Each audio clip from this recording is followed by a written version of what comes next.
নমস্কার, আমি পারমিতা। প্রবাসী.in এর আরো একটি নতুন ভিডিওতে আপনাদের সকলকে স্বাগত। আশা করছি আপনারা সকলেই খুব ভালো আছেন। এখন বাজছে সকাল 7:15। যারা আমাকে চেনে আমি জানি যে তারা এই টাইমটা শুনে খুব অবাক হবে, কারণ আমি একেবারেই মর্নিং পার্সন নই। এত সকালে বেরিয়েছি তার কারণ 8:30টায় আমার একটা অ্যাপয়েন্টমেন্ট আছে মেডিকেল টেস্টের জন্য। তবে মেডিকেল টেস্টের কথা শুনে ভাববেন না যে আমি অসুস্থ বা আমার কিছু হয়েছে। আমি একদম ঠিক আছি। মেডিকেল টেস্টের আজকে একটা অন্য কারণ আছে, সেই কারণটা ভিডিওটা দেখতে থাকুন, একদম শেষে আপনাদের সাথে শেয়ার করছি। এখন যাচ্ছি আমি বাস স্টপে বাস ধরার জন্য। আর এখানে স্টুডেন্ট লাইফে বাসই, এই পাবলিক ট্রান্সপোর্টই একমাত্র ভরসা থাকে।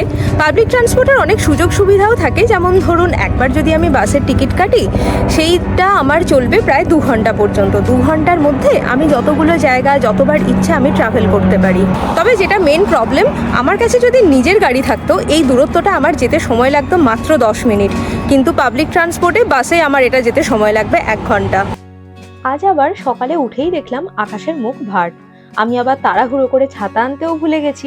তবে ওয়েদার ফোরকাস্টটা চেক করে নিলাম, দেখলাম যে আর বৃষ্টি নেই। যাক বাবা, শান্তি। এই সকাল পর্যন্তই ছিল, নেহাতি আজ আমার কপাল ভালো।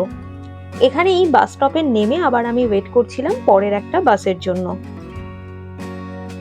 সকাল সকাল উঠেই 1 ঘন্টার বাস জার্নি করে যাই হোক অবশেষে আমি পৌঁছে গেছি আমার যেখানে অ্যাপয়েন্টমেন্ট আছে।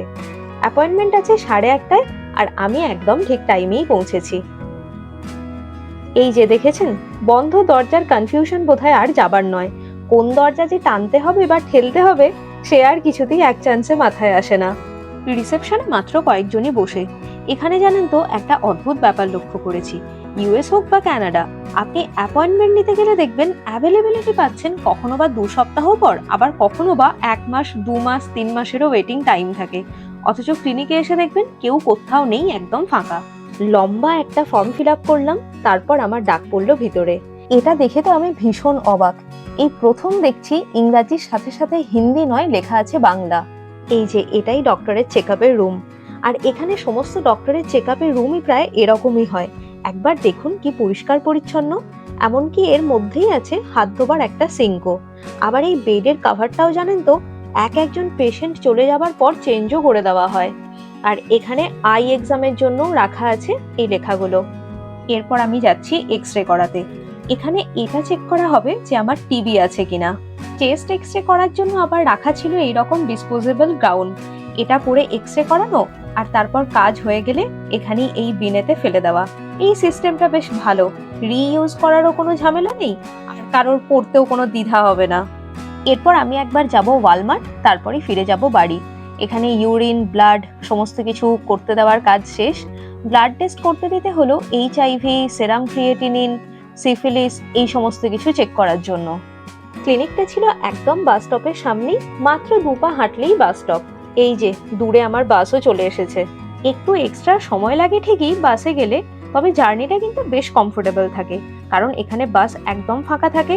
হাত পা ছড়িয়ে নিজের মতো আরাম করে বসে যাওয়া যায়। আসলে এখানে সবাই অ্যাভয়েড করতে চান অন্য কারোর গায়ে যেন টাচ না করে, তাই পাশের সিটটা ফাঁকা থাকলেও কেউ খুব একটা চট করে বসতে চান না। ওয়ালমার্টের চত্বরে এসে দেখলাম এই এত এত পায়রা এখানে চড়ে বেড়াচ্ছে। দেখে মনে হচ্ছে না যে এরা এখানে কি খাচ্ছে বা কি বা খেতে পায়। আসলে লক্ষ্য করেছি এখানে কাছাকাছি স্টোরে যারা নিজেদের মতো কাজ করেন তারাই অনেক সময় এসে চাল, গম এরকম কিছু খাবার ছড়িয়ে দিয়ে যান, সেগুলোই খেতে এরা আসে। এই ওয়ালমার্টে এসে ইন্ডিয়ান সবজির কালেকশন দেখে তো আমি অবাক। সাধারণত ওয়ালমার্ট তো এখানের স্টোর, তাই এখানের জিনিসপত্রই পাওয়া উচিত। কিন্তু জানেন তো কানাডার প্রায় প্রত্যেকটা লোকাল স্টোরেতেই দেখেছি আলাদা করে সেকশন বানানো থাকে ইন্ডিয়ান জিনিসপত্রেরও। এই যেমন এখানে দেখুন বিক্রি হচ্ছে আতা। যদিও দুটো আতার দাম $15, কিন্তু বাইরের দেশে বসে নিজের দেশের একটা ফল পাচ্ছি, এটাই সব থেকে বড় কথা নয় কি? আমার গ্রামের বাড়িতেও জানেন তো প্রচুর আতা হয়। আর এই আতার সিজনে এত এত টিয়া পাখি আসে যে ওই সময়টা ওদের ডাকাডাকিতেই চতুর্দিক একদম মুখরিত হয়ে থাকে। এই ওয়ালমার্টটাতে আমি আবার একটা এরকম ইউনিক জিনিস দেখলাম। এরকম ফ্রেশ মিট বা সি ফুডের সেকশন আমি আজ অব্দি কোনো ওয়ালমার্টে দেখিনি, ইউএস হোক বা কানাডার। আসলে কানাডাতে অন্য অন্য দেশের মানুষজনের সংখ্যা এতটাই বেশি যে সুপার স্টোরগুলোতেও আলাদা করে ওই সমস্ত দেশের জিনিসপত্রের একটা সেকশন বানানো থাকে। আমার একটা সানস্ক্রিনের খুব দরকার, কারণ এখন এই রোদে গরমে বেরোতেও হচ্ছে। আমি একটু টেক্সচারটাও চেক করে দেখে নিচ্ছিলাম যে কোনটা একটু বেটার লাগছে। আজকের দিনটা দেখছি সকাল থেকে উঠেই একটার পর একটা ইউনিক জিনিস দেখতে পাচ্ছি। যেমন এখানে বাস স্টপে দাঁড়িয়ে আবার দেখলাম একটা সোনার দোকান, অম্বিকা জুয়েলার্স। এখানে আবার দেখছি রাস্তায় কে একটা সোফা নামিয়ে রেখে গেছে। এই ব্যাপারটার কিন্তু এখানে বেশ ভালোই চল আছে। কারোর বাড়িতে যদি কোনো এক্সট্রা জিনিস থাকে যেটা সে নিজে আর ইউজ করবে না, এরকম ভাবে রাস্তার উপরে রেখে দিলে যার দরকার হয় সে নিজের মতো নিয়ে চলে যেতে পারে। স্টুডেন্ট লাইফে এই জিনিসগুলো বেশ কাজেই লাগে। অনেক সময় আমাদের নিজেদেরও কিছু কাজের জিনিস পেয়ে যাই। ফাইনালি আমার সমস্ত কাজকর্ম শেষ করে বাড়ি ফিরছি। আজকে তো আমার সাংঘাতিক ভোগান্তি গেছে। আমি এখন বাজছে 1:30, আমার বাড়ি ফিরে আসার কথা ছিল 12:30টায়। আজকে আমি কিছুতেই লাস্ট 1 ঘন্টা গোল গোল লিটারালি ঘুরেছি। কিছুতেই আর বাস ঠিক করতে পারছিলাম না যে কোন বাসটাতে উঠবো। সেই একই রাস্তায় দেখছি ঘুরে ফিরে নামছি, আবার উঠছি। টেস্ট করাতে গিয়ে আপনাদের বললাম না, এখানে অ্যাপয়েন্টমেন্ট পেতে লেট হলেও ভিড় কিন্তু সেরকম থাকে না। আসলে এখানে ডক্টররা একদিনে নির্দিষ্ট সংখ্যক পেশেন্ট দেখেন। আর জানেন তো, এখানে কিন্তু কোনো প্রাইভেট ক্লিনিক বা চেম্বারের একদমই চল নেই।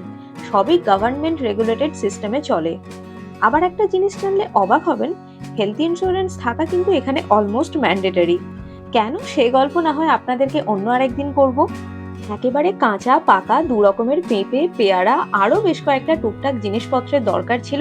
সব একেবারে নিয়েই আমি ফিরলাম বাড়ি। এরপর একটা স্ট্রাগল হচ্ছে ফ্রিজে জিনিসপত্র রাখা। মাত্র দুজনে এই ফ্রিজটা ইউজ করি, তারপরও কি করে যেন ফ্রিজ বোঝাই হয়ে যায়। এই ফ্রিজটা দেখে কিন্তু ভাববেন না যে এটা আমাদের কেনা। এখানে যে কোনো জায়গাতেই আপনি যদি রেন্ট নেন, এই সমস্ত কিচেন অ্যাপ্লায়েন্সেস এখানে দেওয়াই থাকে। একদিক থেকে ব্যাপারটা বেশ ভালো, নিজেদের কেনারও ঝামেলা নেই, আর বাড়ি চেঞ্জ করলে সেগুলো আবার নিজেদেরকে ক্যারি করে নিয়ে যাবারও কোনো ঝামেলায় পড়তে হবে না। এখন বাজছে দুপুর 2টো, তবে এতক্ষণে আমার সময় হচ্ছে কফি খাওয়ার। এটা আমি অলওয়েজ করি যে যত লেটই হোক না কেন, তবুও আমার মনে হয় কফিটা না খেলে ঠিক দিনটা শুরু হয় না। আর আমি কফিও বানাই খুব ইজিলি। আপনারা ওই চাইলে এই ট্রিকটা ফলো করতে পারেন। আমি এরকম অলওয়েজ যখন কফি মাগ নিই, মাইক্রোওয়েভে ইউজ করা যায় সেরকমই একটা কফি মাগ নিই। তারপরে এখানেই এটা 2 মিনিট বা 3 মিনিট যতক্ষণ সময় লাগে মাইক্রোওয়েভ করে নিই। আর এটার সাথে চিনি বা অন্য কিছু মিক্স করা থাকলে ডিরেক্ট এখানেই আমি মিক্স করে ব্যাস আমার কাজ হয়ে যায়। এরপর আমি বলছি যে আমার আজকে মেডিকেল টেস্ট করাতে যাবার কি কারণ। আগেই আমি বললাম যে আমি একদম ঠিক আছি, অসুস্থও নয়। আসলে এই মেডিকেল টেস্টটা আমার একটা অন্য পারপাসে দরকার। আমার সবে সবে এখানে মাস্টার্স ডিগ্রি কমপ্লিট হলো। আমি এখন অ্যাপ্লাই করছি ওয়ার্ক পারমিটের জন্য। মেডিকেল টেস্টের রিপোর্টটা আমাকে সাবমিট করতে হবে কানাডা গভর্নমেন্টের কাছে। এটা জাস্ট দেখানোর জন্য যে আমি কোনো সংক্রামক কোনো রোগ ক্যারি করছি না।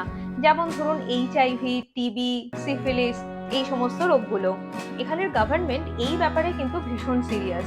বিশেষ করে ধরুন হেলথ কেয়ার সেক্টরে বা টিচিংয়ে, যেখানে স্পেসিফিক্যালি বাচ্চাদের সাথে ডিল করতে হবে, সেই সমস্ত সেক্টরে যাতে বাইরে থেকে এই রোগ না ছড়ায়, গভর্নমেন্ট ভীষণ রকম সতর্ক থাকেন। তাই এই সেক্টরে কাজ করার জন্য মেডিকেল টেস্টের রিপোর্ট সাবমিট করা খুব ইম্পর্টেন্ট। তো আমি যদি এই টেস্টের রিপোর্ট সাবমিট না করি, আমার ওয়ার্ক পারমিটে এরকম একটা কন্ডিশন থাকবে যে এই হেলথ কেয়ার সেক্টর বা টিচিং প্রফেশনে আমি কাজ করতে পারবো না। যেহেতু সবে সবে এখানে জবে অ্যাপ্লাই করা শুরু করেছি, এখনো আমি শিওর না যে আমার কোন সেক্টরে জব হতে চলেছে। তাই আমি আগে থেকেই সাবধান হতে চাইছি। টেস্টের রিপোর্ট সাবমিট করে দিলাম, এরপর আর আমার ওয়ার্ক পারমিটে কোনো কন্ডিশনও থাকবে না। যখন যেখানে ইচ্ছে সেই মতো আমি সুইচ করতে পারবো।